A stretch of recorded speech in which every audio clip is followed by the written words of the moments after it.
mais um episódio do podcast do MSR.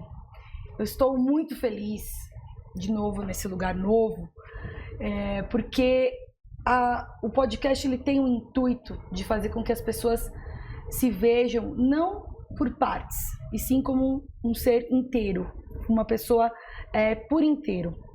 Isso faz com que eu me motive a trazer pessoas especiais, como Ana Paola, com esse nome lindo, nutricionista, minha amiga querida. Querida, é um prazer. Eu estou muito feliz que você veio hoje, porque eu admiro muito, principalmente por como você desenrola toda a verdade da sua vida e consegue ser excelente em tudo que você faz. Eu fico muito feliz que você topou essa empreitada comigo.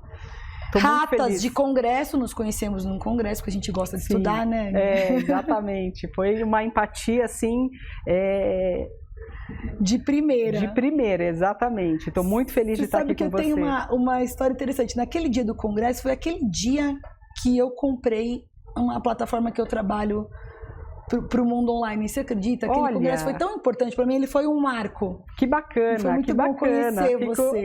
Que bacana. Ficou muito feliz. Era o Congresso de Medicina, do Estilo de Vida. E acho que isso foi 2018, 2019. 2019.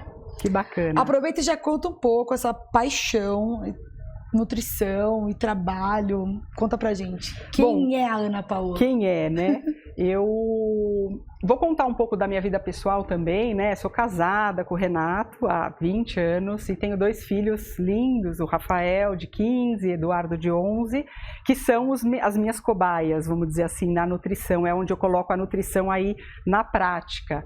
E aí, com relação ao meu trabalho, né, de nutrição, eu nem sempre, pensei em ser nutricionista. Apesar de ter uma mãe que cozinha maravilhosamente bem, ter essa referência na minha casa, e uma avó paterna que gostava muito de saúde. Eu lembro, ela tinha livros. Olha. Ela até foi para o interior para ir naquelas águas termais, de água de Lindóia. E meu pai trouxe isso para dentro de casa, então ele sempre fez questão de ter comida em casa, né? Comida de verdade. Nós somos uma família grande, nós somos em 5, então era almoço, comida, o jantar ele fazia questão de ser refeição. Olha! Minha mãe preparava o iogurte que vinha com o leite da fazenda. Então, mesmo tendo essa referência, no final ali do meu ensino médio, eu fiquei na dúvida do que fazer, né? Acho que é um período mais difícil. E aí uma prima que fazia fono na faculdade de São Camilo, que é onde eu fiz, me trouxe lá uma informação de que tinha um curso de nutrição. Eu li, amei, prestei, passei e comecei a cursar e me apaixonei. E aí, no final da faculdade, a gente tem ali os estágios, né, que são curriculares. E eu fiz um estágio numa clínica e eu fui convidada a continuar. E nessa clínica eu fiquei por 12 anos. Olha! De quem? Nada mais, nada menos que o Dr. Alfredo Halper, né? Que é a referência aí de obesidade, o saudoso Dr. Alfredo, e aonde eu aprendi muito, né? Onde foi aí a minha escola, participei de congressos, escrevi lá, escrevi alguns papers com ele, né? E livros também. Né? Livros também, é verdade. Livros também, em conjunto. E depois eu resolvi empreender. Eu queria mudar. Montei uma empresa de comida para criança. Olha, foi quando eu tive ali, depois do meu primeiro filho. Foi uma experiência muito bacana, porque aí eu passei por várias áreas. Eu era comercial, compras, fiz lanches para escolas. O mundo de outra forma, né? E hoje eu atendo em consultório e também faço um atendimento que eu vou na casa das pessoas, que é o personal diet. Que eu já comecei a fazer lá na época do Dr. Alfredo. Acho um espetáculo essa parte. Que é bem bacana, gosto bastante. Eu vou começar trazendo uma frase forte. Vou ler na íntegra. Certo. Obesidade é uma doença crônica e deve ser tratada como tal. Me fala um pouco sua opinião. A obesidade deve mesmo ser tratada como tal e é uma doença muito complexa, de muitas causas. Então, é muito difícil dela ser tratada também, né, por conta de tudo isso. Porque a obesidade, ela normalmente não vem junto com outras comorbidades, né, essa que é o ponto principal. Então, uma pessoa obesa, ela normalmente tem aí questões relacionadas ao diabetes, pressão alta, colesterol. Então, tudo isso vem num pacote. Anda de mãos dadas com doenças que são, né, muito As doenças perigosas. Metabólicas, né, muito perigosas. E muitas vezes, então, o tratamento para a obesidade, ela necessita de medicamento, né? Além, obviamente, do medicamento, a mudança do estilo de vida, que é o que nós vamos falar, ela é muito importante para que a pessoa consiga se manter aí ao longo do tempo com aí o seu peso saudável. E nesses livros, nesses papers, com toda essa bagagem que você traz, tem um título que me chamou a atenção, que é Abaixo o Regime. Ah, que bacana. Esse foi um livro que eu fui colaboradora, eu sou coautora com o Dr. Alfredo Halpert. Era interessante porque ele sempre falou, ele detestava a palavra regime, né? Ele não gostava dessa palavra, porque realmente, se a gente for pensar, né, regime, ela remete o que pra gente? Uma coisa limitada, algo muito restritivo, algo temporário, e o tratamento da obesidade, ele não é um regime, mas é um nome muito popular, que as pessoas falam, estou de regime, eu quero fazer um regime, né? Muitas vezes nem dieta, né? Regime. Sim, regime.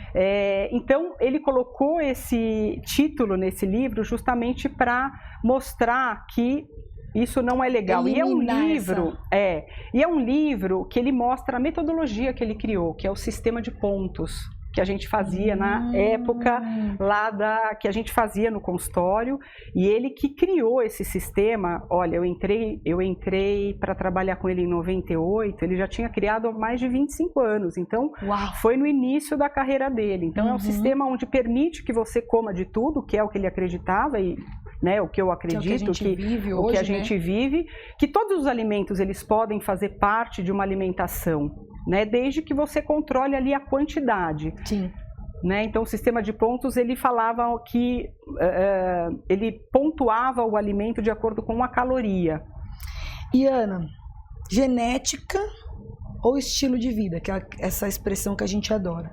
Genética ou estilo de vida? Depois dos 50 anos, quem que ganha essa luta contra a obesidade? Olha, a genética, ela tem ali o seu peso, né? A gente sabe que é importante, mas o estilo de vida, ele acaba se sobressaindo, né? Porque 50 a mais é aquela idade, principalmente, né, para as mulheres, aonde a gente tem uma mudança hormonal muito grande, né? Onde alguns hormônios femininos, eles começam a diminuir, e com isso há toda uma mudança corporal.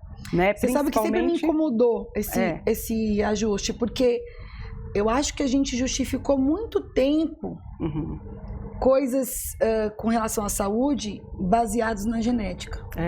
Então, passamos muito tempo pensando uma linha que hoje a gente já sabe que quando você adota, né, novos perfis de si mesmo, você consegue fazer uma mudança. Sim. O que é difícil, mas ela existe. Ela existe. Né? Mudar não é fácil, né, Esther? E falando em mudança, eu queria a sua opinião com relação a isso. Lembra daquela época do ovo? Que o ovo causava colesterol? Lembro. E daqui a pouco todo mundo comendo ovo e comprando dúzias de ovos. Você acredita nessa mudança, essa transformação da nutrição rotineira, né? Esse movimento sempre vai existir? Como me conta? Sempre vai existir. É uma ciência que não é uma ciência exata, né? Então, a cada dia se descobrem coisas novas. E por ser uma ciência nova, né? Até a nutrição tem aí 85 anos. Né? O primeiro curso foi aí há 85 anos, o conselho foi super jovem, né? Então muitas pesquisas e muitos muitas descobertas são feitas aí no ramo da nutrição, né? Sim. Então se descobre muito em relação a, principalmente, um alimento, né? Os compostos que ele tem, o que isso interage na nossa saúde, interage no nosso corpo. Então sim, e Ana, os estudos de quem, mostram, pra né? quem, por quê, né? Não é para todo mundo, para quem? Né? É um quebra-cabeças. É um quebra-cabeças, né? É um quebra-cabeças. Por isso que é algo que você precisa fazer de forma individualizada, né? Eu adoro que você trabalha com prevenção. Eu adoro essa palavra. Eu acho que prevenção, na minha concepção, é a mãe de todos. Você acha que uma mulher saudável hoje precisa de um nutricionista? Eu acredito que, sendo bem direta, eu acredito que sim. Né? A gente pensando hoje como a nutrição veio ganhando notoriedade, né? Ou veio ganhando espaço, veio ganhando importância, acho que essa é a palavra, né? As pessoas estão tendo cada vez mais noção do quanto é importante se cuidar, né? Do quanto elas precisam ter essa prevenção para viver mais e melhor, né? E aquilo que a gente fala do health, agora que estão falando muito do health span, né?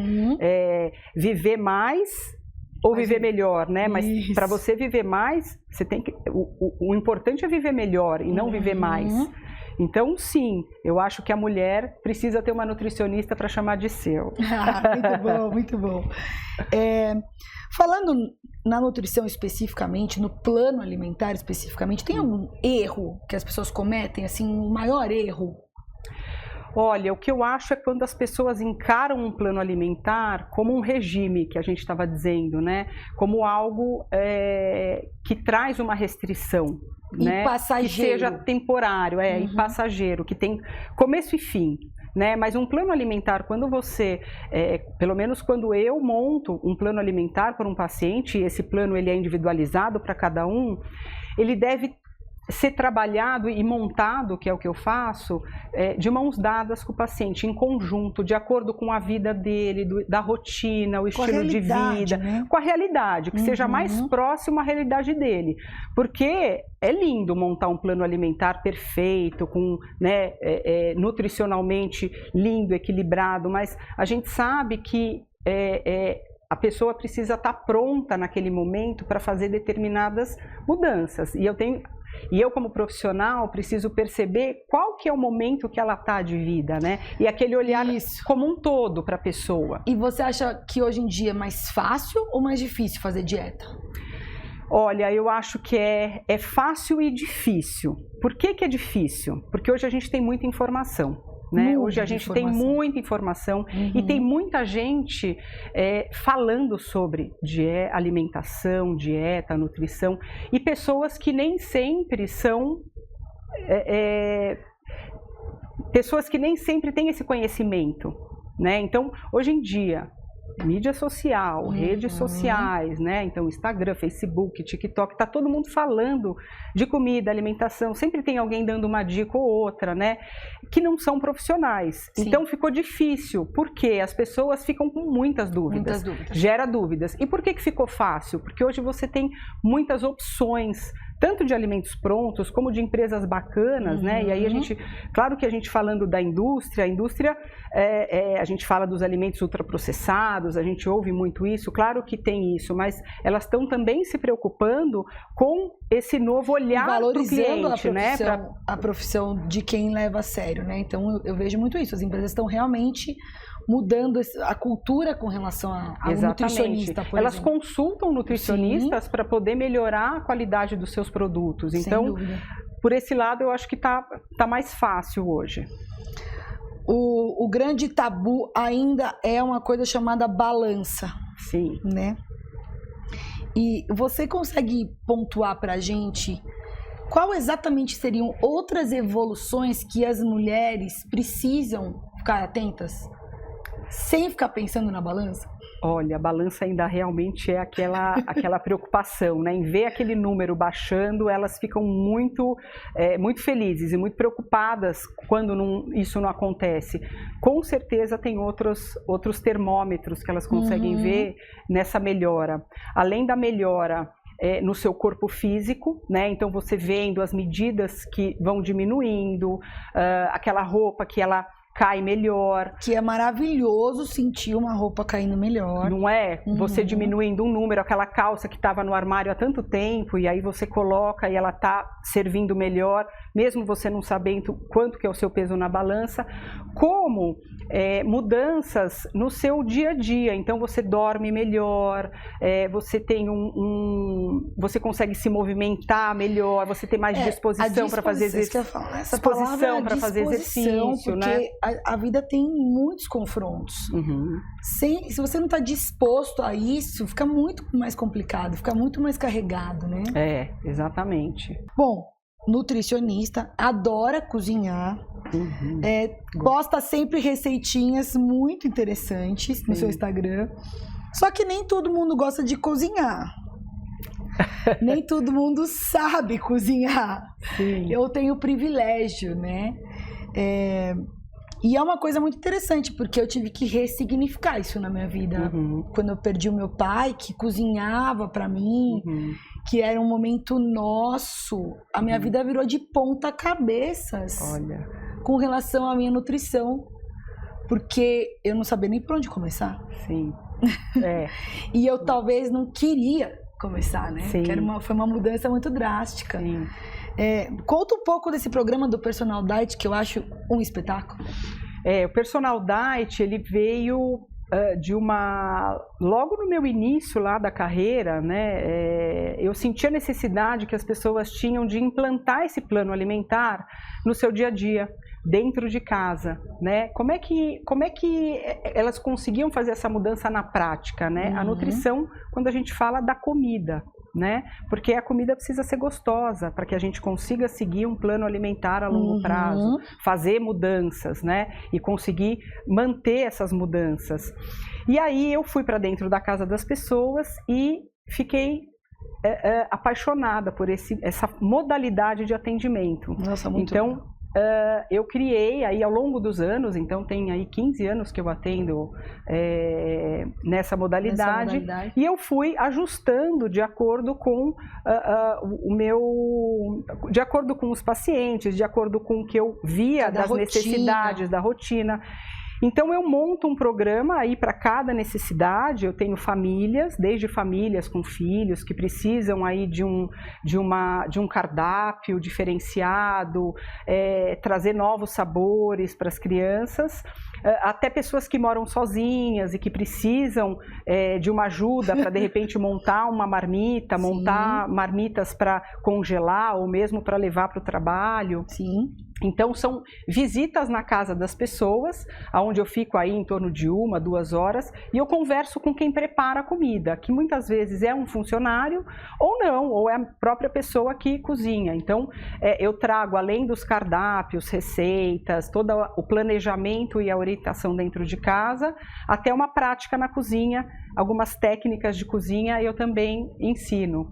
Então é um programa incrível. É um programa muito bacana. Até para pessoas que têm a facilidade de ter alguém cozinhando, né? E a gente ter uma pessoa com essa bagagem ensinando a pessoa que trabalha para você cozinhar para você, uma coisa incrível, né? E até teve um relato de uma casa que eu ainda estou acompanhando, mas uma funcionária que tinha um pouco de medo da cozinha. Eram 2 funcionárias, uma acabou assumindo um pouco mais a cozinha e a outra, ela tinha curiosidade, mas tinha um pouco de receio, né? Sim. E aí eu fiz o programa com elas, né? Normalmente é um programa que eu fico 1 mês, no máximo 2, e às vezes as pessoas voltam a me procurar depois depois de um tempo. Algumas mudanças. Algumas mudanças, às vezes algumas adaptações, né? E aí nessa casa eu fiz, depois de um ano eles me chamaram de novo. Essa funcionária que gostava da cozinha, mas tinha medo, ela tá cozinhando assim lindamente. Virou a chavinha. É tão emocionante de ver como isso é implantado e permanece. E outra coisa, com certeza mudou na casa dela, né? Exatamente. Ela então, até me contou, você mudou a casa da onde ela trabalha isso. E a casa da pessoa que aprendeu a cozinhar. Da pessoa, né? Maravilhoso. É muito bacana isso. Aquele bate-pronto assim, todo magro é saudável? Não é saudável, né?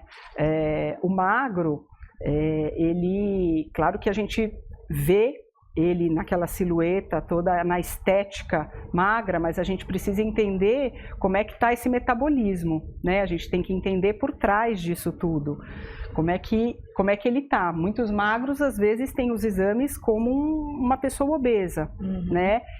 E aí, a segunda pergunta, existe obeso saudável? Essa também é uma outra pergunta. Olha, não existe. Ele pode estar com os exames metabolicamente saudáveis, mas em algum momento da sua vida ele vai desenvolver as comorbidades que a gente tinha comentado, que vem nesse pacote da obesidade. Então, as pessoas acabam romantizando as pessoas não entendem um pouco isso, né? Que a obesidade, a longo prazo, que a torna grave. Né? É o tempo está passando. O tempo está passando, né? exatamente. E é isso que torna ela grave.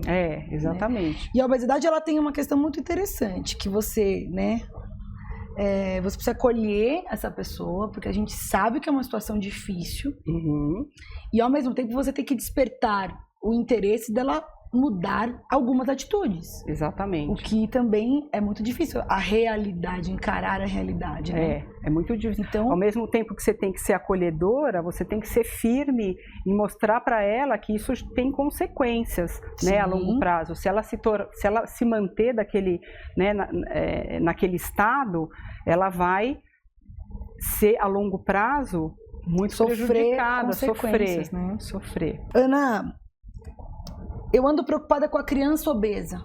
Então, você brincou aqui que seus filhos são cobaias das suas receitinhas, filhos adolescentes, né? 11, 15. Me fala um pouco sua opinião. Você acha que está aumentando a quantidade de crianças obesas? Olha, vem aumentando sim, né? Hoje a gente tem, no Brasil, na casa aí dos 12% de crianças obesas, né? Das crianças, quando a gente fala, até 9 anos. Né? Quando a gente fala aí de 12 a 15, na parte de adolescência, em torno de 7% hoje já de obesos. Então é preocupante e ela precisa ser olhada e tratada, né? E nesse trabalho que eu vou em casa e que tem toda uma família, eu percebo que quando a gente muda o ambiente dentro de casa, a gente consegue ajudar muito essa criança, né? Porque numa mesma família, às vezes tem uma criança obesa e uma criança magra. Né? Então é o grande desafio a gente, e mesmo para os pais, né? Que às vezes não sabem como ajudar essa criança. Então a gente ajudar na prática é muito importante. Então ela precisa sim ser tratada, porque hoje a gente já encontra crianças, né, de 8, 7 anos com colesterol alterado, às vezes com uma resistência à insulina, às vezes pré-diabético, né? Coisas que há anos atrás e até a gente porque não isso vai ressoar, né? A chance de se tornar um adulto obeso, ela é bem maior, né? É grande. Então... E a obesidade, ela tem essa correlação, né? A pessoa lutou a vida inteira enfrentando aquilo. Quanto antes a gente conseguir absorver, né, os novos hábitos, melhor lá na frente. Muito melhor lá na frente, de novo, certeza. O tempo está passando, gente. O tempo está passando. Eu acho que é importante a gente também deixar um pouco claro, a gente está falando muito em obesidade aqui, né? Tem a obesidade e tem o excesso de peso, né? O sobrepeso. Ótimo. Então, é importante a gente diferenciar, né?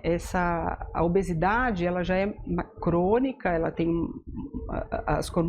todas as comorbidades que a gente falou aqui, mas o excesso de peso, ele precisa ser olhado também de uma forma para que ela não venha a se tornar obesa. Então, ela também precisa ser cuidada, né? Não necessariamente com medicamentos, como a gente colocou aqui, mas com mudanças efetivas. É o corpo falando, né? Sinais, né? Exatamente, o corpo vai dando sinais pra gente, né? É muito importante a gente estar atento a esses sinais. Essa questão do equilíbrio das coisas, né? Eu tive uma experiência interessante, eu viajei por um mês e eu senti na pele a grande dificuldade de manter ao menos uma refeição saudável dentro do que eu tô acostumada, né? E isso porque eu tava viajando sozinha. Sim. Eu fico imaginando isso em família, né? Então, eu acho que eu queria ouvir um pouco a sua opinião, se funciona ao menos uma refeição saudável, como a gente pode fazer essa transição quando você vai ficar um período maior, né? Para não sofrer tanto, né? Olha, Esté, eu acabei de passar por uma experiência dessa recente, eu viajei com os meus filhos, né? A gente foi para um outro país e eu procurei, né, manter pelo menos, como você falou, uma refeição, né? A gente fazia o café da manhã em casa, eu estava num lugar onde eu consegui comprar os alimentos e preparar, né, esses alimentos, mas vou te dizer, não é fácil, né? Não é fácil porque a gente quer experimentar novos sabores, a gente quer experimentar alimentos de outra cultura, né? Então é importante experimentar. É importante, inclusive. Mas foi muito interessante. Depois de um tempo, eles pediam comida. Mãe, eu tô com vontade. Nossa, eu tô com tanta saudade do arroz e do feijão. De comer comida. Eles já não aguentavam mais, né? Comer aquela, porque acaba entrando, né? Eu fui, enfim, para os Estados Unidos, que, né, tem aquela coisa do hambúrguer, da batata frita. Eles não aguentavam mais. Eles queriam a comida. Então, quando a gente tem a base alimentar, olha que interessante, olha que estruturada, dica, mães. A gente tem a base em casa da rotina, do dia a dia estruturado, por mais que a gente saia desse ambiente,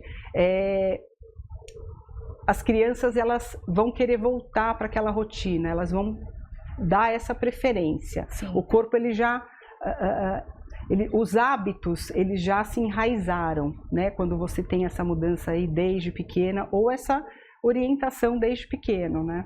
A gente está precisando de uma nutricionista para chamar de nossa. Aninha, conta pra gente aonde as pessoas te encontram, o seu trabalho.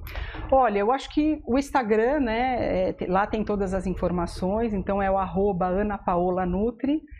Lá tem todos os meus contatos e todas as informações. Quem quiser me mandar mensagem também fica à vontade por lá. E aí a gente vai conversando. Olha, eu ficaria aqui uma tarde inteira conversando sobre isso, porque eu adoro. E eu acho que a gente consegue fazer grandes mudanças quando a gente tem dois pilares, né, unidos em prol da saúde das pessoas. Mas eu sempre faço uma pergunta que é a que eu... Pergunta-chave do programa. O que a Ana Paola, nutricionista, diria para Ana Paola, mulher? A Esté com as perguntas, né? Olha, que esses pilares que a gente né, que a gente costuma trabalhar, eles precisam andar em equilíbrio, né? E quais são esses pilares, então?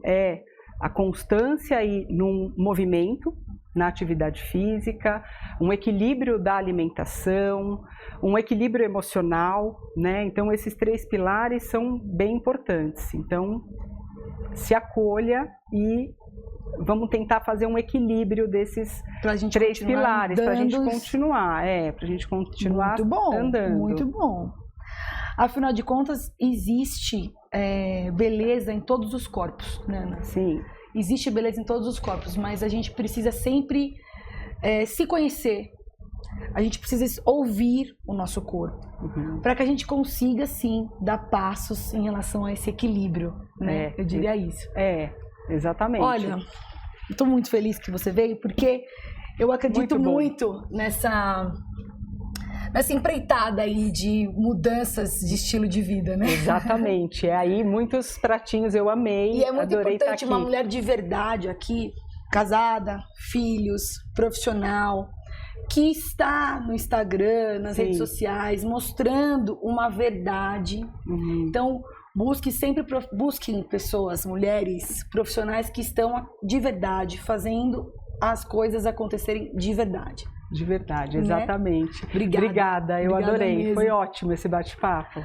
Finalizamos mais um episódio maravilhoso, com muita riqueza de conhecimento, muita riqueza de movimento, porque a gente tem que estar sempre em movimento, seja no seu exercício, seja na sua casa, seja na sua alimentação, seja na sua vida como um todo. Estudem, tentem aprender como é sempre manter a vida em movimento. Beijo!